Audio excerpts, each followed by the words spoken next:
Hello guys, कैसे हैं आप सभी। उम्मीद करते हैं अच्छे होंगे। हम लोगों ने लास्ट क्लास में बर्नौलीज ट्रायल्स को स्टार्ट किया था एंड कुछ क्वेश्चंस हमने उसमें बनाया था। आज सेशन को ज़्यादा हैवी नहीं बनाएंगे, हम लोग इस पे बेस्ड एप्लीकेशंस को बनाएंगे और आज इसको यहीं तक समझेंगे एंड देन इसके बाद फिर हम लोगों का मोस्ट प्रोबेबल चांसेस है कि 1 से 2 क्लास और हो।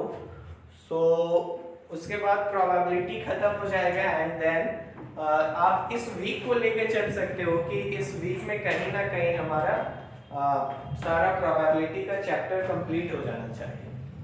क्लियर है ना। तो चलिए क्वेश्चंस को स्टार्ट करते हैं। बर्नौलीज ट्रायल्स पे बेस्ड एप्लीकेशन को स्टार्ट करते हैं।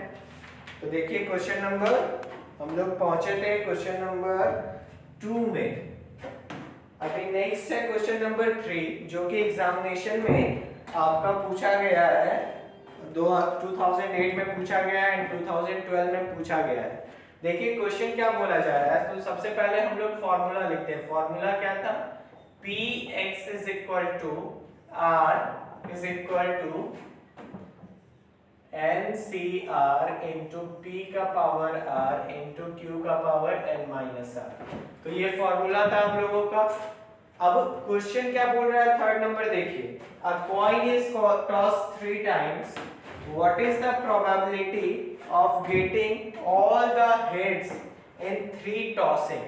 मतलब किसी कॉइन को 3 बार टॉस किया गया। अब आपसे पूछा जा रहा है What is the probability of getting all the 3 heads? तो आप खुद सोचिए, आपसे probability किसका पूछा जा रहा है, गेटिंग ऑल 3 हेड्स, तीनों का तीनों हेड आए, इसका कितना चांसेस है। तो हम लोग यहाँ पे सक्सेस क्या लिखेंगे। तो जो क्वेश्चन में जिसका प्रोबेबिलिटी आप लोगों को पूछा जाता है हम लोग उसको मानते हैं कि अगर वो ट्रायल में आ गया तो हम लोगों को सक्सेस मिल गया। तो देखिए यहाँ पे सक्सेस क्या हो जाएगा हम लोगों का, getting head will be the success. तो एक कॉइन को टॉस करने पे हेड आने का चांसेस कितना रहेगा, तो 1/2। so this is the probability of success, that is probability of getting head। Clear है ना। इसी तरीके से Q का वैल्यू क्या हो जाएगा, Q बोलने का मतलब क्या, प्रोबेबिलिटी ऑफ फेल्योर। तो अगर सक्सेस का वैल्यू है 1/2 तो फेल्योर का वैल्यू क्या हो जाएगा, 1 - 1/2 दैट इज 1/2। और फेल्योर बोलने का मतलब क्या हो गया, प्रोबेबिलिटी ऑफ गेटिंग फेल। अब ध्यान से आप देखो क्वेश्चन में आपसे क्या पूछा गया है कि आपको 3 एग्जैक्टली मतलब 3 चाहिए हेड। तो ये क्या हो जाएगा, 3 बार टॉस ही किया जा रहा है। तो 3C3 into 1/2 का पावर 3 into 1/2 का पावर 0।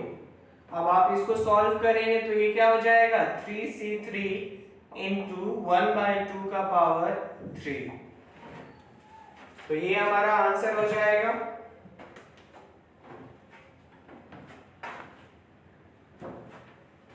अब इसको आप सॉल्व करेंगे तो ये क्या होगा, 3C3 का वैल्यू आपका क्या आएगा, 3 factorial by 3 - 3 factorial into 3 factorial into 1/8 that is 3 factorial by 3 - 3 क्या हो जाएगा, 0 factorial into 3 factorial। 3 factorial 3 factorial cancel हो गया, क्या बचा, into 1/8 मल्टीप्लाई में आ गया 1/0 फैक्टोरियल। और 0 फैक्टोरियल का वैल्यू क्या होता है, तो आप क्या बोलेंगे, 1। तो 1/1 into 1/8 that is 1/8।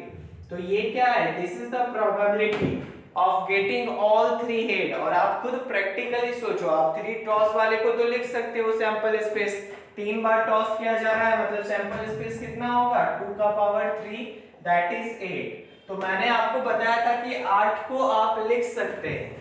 अब वहां पे तीनों हेड हो तो ऐसा सिर्फ एक चांस बनता है जहां पे तीनों का तीनों हेड आएगा, हेड हेड हेड।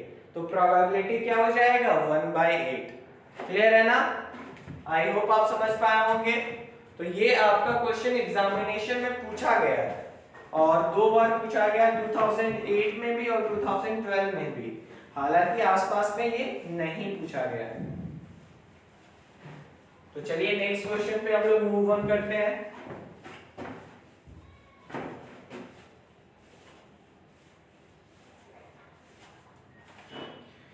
देखिए क्वेश्चन हमारा नेक्स्ट क्या है कि if one candidate out of 10 fails on an average in any examination, मतलब आपको बोला जा रहा है कि 10 आउट ऑफ 10 स्टूडेंट, एवरेज एक स्टूडेंट तो फेल कर ही जाता है, ठीक है ना। अब आपसे पूछा है what is the probability that 4 out of 5 will pass. ध्यान से समझिएगा, क्वेश्चन आपसे क्या पूछा है, what is the probability that 4 out of 5 will pass. अब ध्यान से समझिए, पास कर जाएगा मतलब अब कोई भी एक एग्जाम देगा स्टूडेंट, तो उसमें क्या हो सकता है, वो पास हो सकता है या फिर फेल हो सकता है। तो हमसे एग्जामिनेशन में पूछा क्या जा रहा है, एक्चुअली हमसे क्वेश्चन में पूछा क्या जा रहा है कि वो पास होगा, उसका प्रोबेबिलिटी पूछा जा रहा है। मतलब ये जो सक्सेस डिफाइन होगा वो क्या हो जाएगा कि probability of getting passed in the examination, ये हो जाएगा हमारा स्मॉल p या प्रोबेबिलिटी ऑफ सक्सेस। इसी तरीके से हमारा q क्या हो जाएगा, प्रोबेबिलिटी ऑफ फेल्यूर क्या हो जाएगा, probability that he is not getting passed in the examination या फिर he got failed in the examination. अब खुद बताइए आप मेरे को, क्या बोला जा रहा है कि 10 में से एक फेल कर ही जाता है। तो अब हम लोग अगर निकालना चाहे q का वैल्यू, मतलब probability that the student failed, उसका कितना आ जाएगा, तो बोलेंगे sir out of 10 on an average एक फेल कर जाता है, तो q बराबर क्या हो जाएगा 1/10। तो अगर मैं आपसे पूछूं कि व्हाट इज द प्रोबेबिलिटी कि एग्जामिनेशन हो रहा है और स्टूडेंट पास करेंगे, तो आप क्या बोलेंगे, दैट इज 9/10। तो ये हमारा हो गया प्रोबेबिलिटी ऑफ सक्सेस, ये हो गया हमारा प्रोबेबिलिटी ऑफ फेल्योर। अब हम लोगों को क्या बोला जा रहा है, ध्यान से सुनिएगा, 4 आउट ऑफ 5 विल पास, मतलब अगर 5 को लिया जाए तो उसमें से 4 बच्चे पास कर जाएंगे। तो ध्यान से समझना, ये जो 4 है वो क्या है, that is the number of success, और ये 5 क्या है, that is the number of trial. अगर हम 5 बच्चों को ले तो उस 5 बच्चे में 4 बच्चे पास कर जाएंगे, इसका कितना प्रोबेबिलिटी है। तो आप खुद सोचिए, आपसे क्या पूछा जा रहा है, px is equal to 4। तो अब इसको हम लोग क्या लिखेंगे, 5c4 into 9/10 का पावर 4 into 1/10 का पावर 5 - 4 दैट इज 1। अब मैंने आपको इसलिए बोला था, अब देखो यहाँ पे आप ये नहीं लिख सकते 9/10 का पावर 5 या फिर 1/10 का पावर 5, क्यों, क्योंकि डायरेक्ट पावर आप नहीं चढ़ा सकते, क्योंकि वैल्यू जो है वो अलग अलग है। तो इसलिए मैंने बोला था कि कॉइन के केस में क्या होता है 1/2, हेड वाला भी का और टेल वाला का भी केस, तो वहां पे आप डायरेक्ट ऐसा लिख सकते हो कि NCR इनटू जो भी n का वैल्यू हो 1/2 का पावर n, ऐसा आप वहां डायरेक्ट लिख सकते हो। लेकिन अगर कोई भी क्वेश्चन आपको दे दिया गया तो आप ये नहीं लिख सकते। क्यों नहीं लिख सकते, क्योंकि probability of getting success small p और स्मॉल q का वैल्यू क्या हो जाएगा, अलग अलग हो जाएगा। क्लियर है ना, आई होप आप समझ पाए होंगे। तो चलिए नेक्स्ट क्वेश्चन पे मूव किया जाए, क्वेश्चन नंबर 5।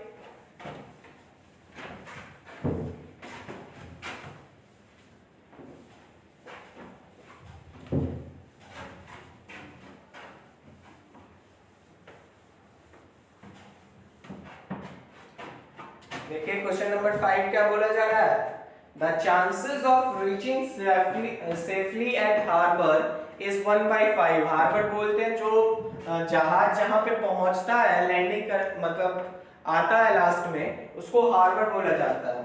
तो यहाँ पे क्या दिया गया है कि chances of reaching safely at harbour is 1/5. What will be the probability of reaching safely of 3 steps out of 5? तो ध्यान से देखिए क्या है, reaching safely. तो अगर आप सक्सेस यहाँ पे डिफाइन करोगे तो क्या हो जाएगा, ये भी हो सकता है कि वो सही से सेफ पहुंच जाए, और ये भी हो सकता है कि सेफ ना पहुंचे। लेकिन क्वेश्चन में आपको क्या पूछा गया है, किसका प्रोबेबिलिटी पूछा गया है, तो रीचिंग सेफली एट हार्बर। तो आप खुद सोचो, यही हमारा क्या हो जाएगा, सक्सेस, और इसका वैल्यू, इसका स्मॉल प्रोबेबिलिटी क्या दिया है, तो 1/5, मतलब वो वहां पे पहुंच जाएगा, उसका वैल्यू कितना है, 1/5 चांसेस है कि वो वहां पहुंच जाएगा। तो अगर प्रोबेबिलिटी ऑफ सक्सेस 1/5 दिया हुआ है, तो प्रोबेबिलिटी ऑफ फेल्योर, फेल्योर बोलने का मतलब क्या, कि वो सेफली नहीं पहुंच पाएगा हार्बर पे, उसका वैल्यू क्या हो जाएगा, तो आप क्या बोलेंगे, 1 - 1/5 दैट इज 4/5। क्लियर है ना। अब आगे देखिए, क्वेश्चन में आपसे क्या पूछा जा रहा है, what is the probability of reaching safely of 3 ships out of 5। तो अगर कोई भी एक शिप था तो उसका वो दो कहानी था, वो तो या तो सेफ पहुंच जा रहा था या तो नहीं पहुंच जा रहा था। अब अगर बोलता है कि हम 5 शिप ले लें, तो उसमें से कितना चांसेस है कि 3 शिप सही से पहुंच जाएंगे, मतलब हम लोगों को क्या निकालना है, Px = 3, और ये क्या हो जाएगा, तो 5C3, क्योंकि 5 शिप का बात किया जा रहा है, 5 ट्रायल्स हो रहे हैं, क्लियर है ना। तो 5C3 इंटू 1/5 का पावर 3 इंटू 4/5 का पावर 5 - 3 दैट इज 2। तो आप इसको सॉल्व करेंगे, आंसर लाएंगे, जो भी आंसर होगा that will be the probability कि वो तीनों शिप सही से हार्बर पे पहुंच जाए। ठीक है ना। चलिए नेक्स्ट क्वेश्चन पे हम लोग मूव करते हैं। देखिए ये क्वेश्चन जो आपके बुक में दिया है थोड़ा सा अटपटा दिया है एक्चुअली, तो आप उसको थोड़ा सा सही कर लेंगे। वहां पे क्वेश्चन पहले क्या दिया है मैं उसको पढ़ता हूँ कि 5 coins whose faces are marked with 2 or 3, मतलब कोई एक कॉइन है, इसके एक साइड मार्क कर दिया गया 2 नंबर से और एक साइड मार्क कर दिया 3 नंबर से। अब बोलता है कि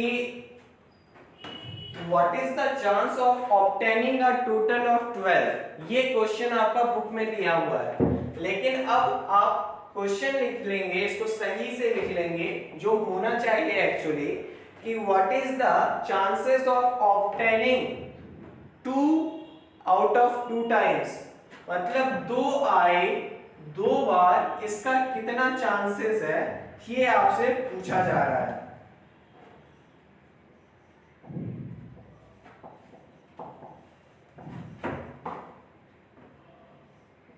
और यहाँ पे बहुत सारा एक्चुअली मिसिंग है पॉइंट, ये भी नहीं पता है हम लोगों को कि कितने बार थ्रो किया जाएगा, एन का वैल्यू क्या होगा वो भी क्लियर नहीं है।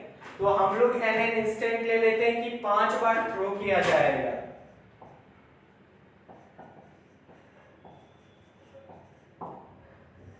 ठीक है ना। नहीं, आप 5 n का वैल्यू मान लेते हैं एंड देन ये क्वेश्चन एक्चुअली इनकम्प्लीट है, तो इसमें ज्यादा दिमाग नहीं लगाते हैं और इसको छोड़ देते हैं, क्योंकि ये फिर डाटा सही नहीं दिया हुआ है और ऐसा क्वेश्चन एग्जामिनेशन में आपका बिल्कुल नहीं आएगा जिसमें डाटा सही नहीं होगा। तो ये मैंने अपने अकॉर्डिंग इसको थोड़ा सा अरेंज करने का कोशिश किया, बट यहाँ पे भी बात नहीं बन रहा है, तो आप इस क्वेश्चन को छोड़ देंगे। और यही थोड़ा सा आपका बुक का खासियत है कि बहुत सारे क्वेश्चन में और बहुत सारे आंसर में वो थोड़ा सा चेंजेस कर देता है, अपने अकॉर्डिंग कुछ भी डाल दिया गया, तो इसको आप ऐसे छोड़ देंगे टिक लगा के।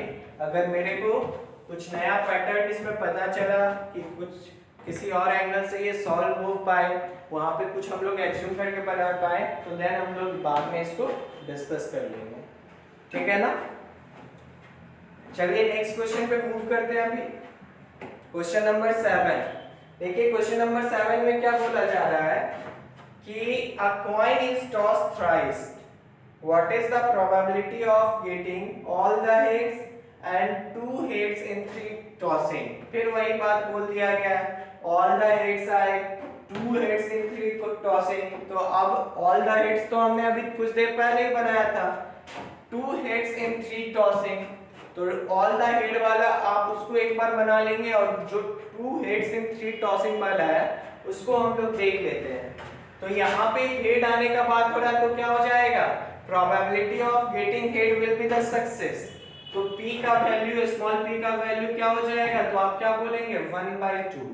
इसी तरह से q क्या हो जाएगा, probability of getting tail, that will be the failure. तो q का वैल्यू क्या हो जाएगा 1 - 1/2, दैट इज 1/2। क्लियर है ना। अब हमसे क्वेश्चन क्या पूछा है कि 2 हेड्स आउट ऑफ 3 टॉसिंग, तो आउट ऑफ 3 टॉसिंग 2 हेड आना चाहिए और इसका क्या हो जाएगा 1/2 का पावर 2 इंटू 1/2 का पावर 3 - 2, दैट इज 1। अब आप इसको सॉल्व करेंगे, so that will be the chances, वही चांस हो जाएगा। क्लियर है ना। चलिए नेक्स्ट क्वेश्चन पे मूव करते हैं हम लोग, और क्वेश्चन नंबर 8 थोड़ा सा इंटरेस्टिंग है तो आप इसको समझने का प्रयास करेंगे। क्या है क्वेश्चन, देखिए।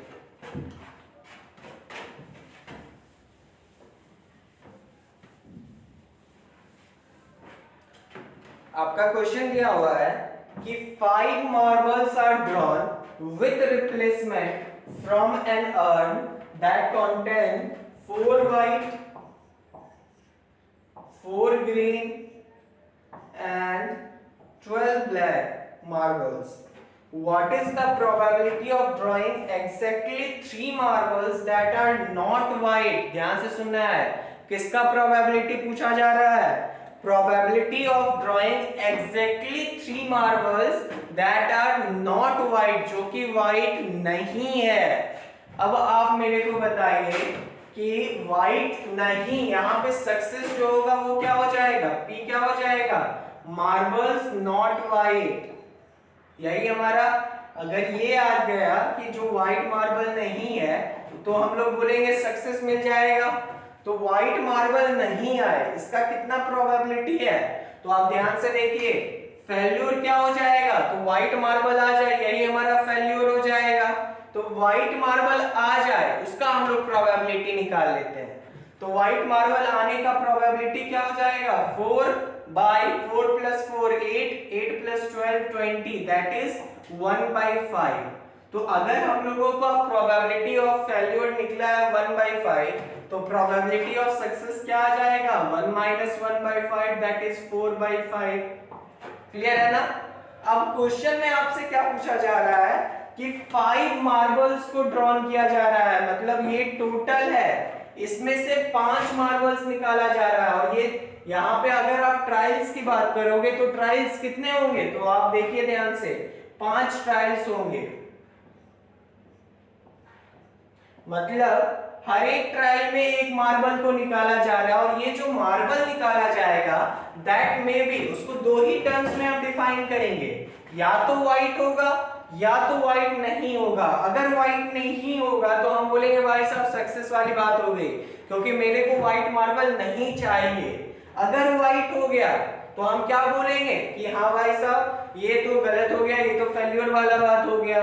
तो यहाँ पे 5 ट्रायल्स होने वाले हैं और हर एक ट्रायल्स के 2 ही आउटकम होंगे, या तो मार्बल्स व्हाइट होगा या तो मार्बल्स व्हाइट नहीं होगा। और ध्यान देना है, व्हाइट अगर हो गया तो इसको हम लोग फेल्यूर बोल रहे हैं, व्हाइट नहीं हुआ तो इसको हम लोग क्या बोल रहे हैं, प्रोबेबल सक्सेस। तो अब आपसे पूछा जा रहा है what is the value of getting exactly 3 success, मतलब 3 ऐसा केस जहां पे व्हाइट मार्बल नहीं आए। तो आप ध्यान से देखिए कितने ट्रायल्स किए जा रहे थे, कितने मार्बल्स को निकाला जा रहा था, पिक आउट किया जा रहा था। तो आप बोलेंगे सर जी 5 मार्बल को, तो ये क्या हो जाएगा 5C3 इनटू सक्सेस का प्रोबेबिलिटी क्या है, तो सक्सेस क्या है हमारा, व्हाइट नहीं आए वो हमारा सक्सेस है। तो ध्यान से देखिए सक्सेस हमारा क्या हो गया 4/5 तो 4/5 का पावर 3 इंटू 1/5 का पावर 5 माइनस 3 दैट 2। क्लियर है ना? तो ये हमारा क्या हो गया, probability of getting 3 marbles not white. Clear है ना? This will be the probability. So I expect थोड़ा सा ये अच्छा क्वेश्चन है, तो आपको अच्छे से बर्नौलीज ट्रायल का कंसेप्ट आप इस क्वेश्चन के थ्रू समझ सकते हैं, अप्लाई कर सकते हैं। क्लियर है ना? तो चलिए हम लोग नेक्स्ट क्वेश्चन पे मूव करते हैं।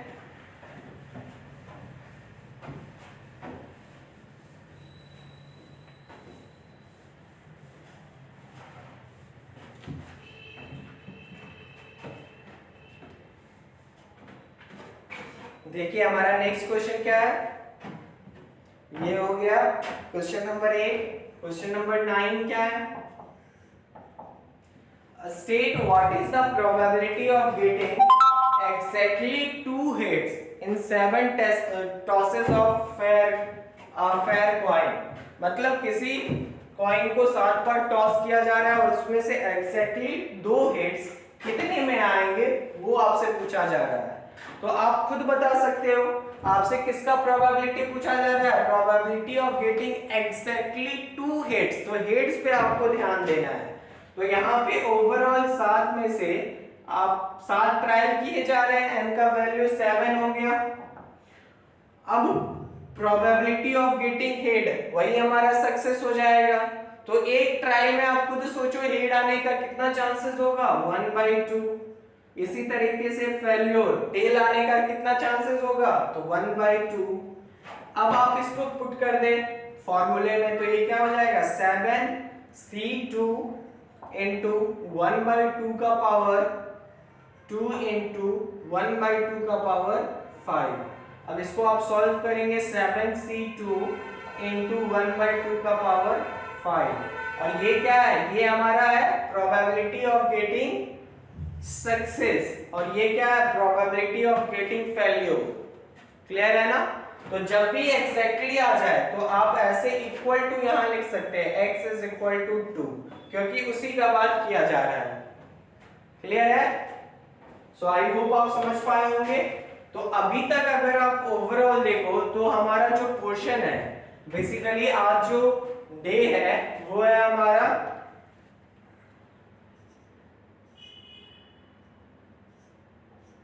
शुक्रवार प्रोबेबली। तो ये जो शुक्रवार है, देन शनिवार, तो हमारा मोर और लेस लग जाने वाला है, ये वीक तो लग ही जाएगा प्रोबेबिलिटी को खत्म करते करते। फिर हम लोग क्या करेंगे कि 10 साल का सेट बनाएंगे एंड देन फिर हम लोग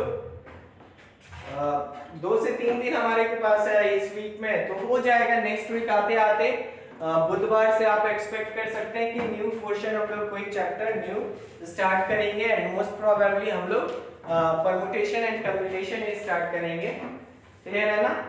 तो चलिए हम लोग मिलते हैं फिर, तब तक अपना अच्छे से ध्यान रखिए और अच्छे से रहिए।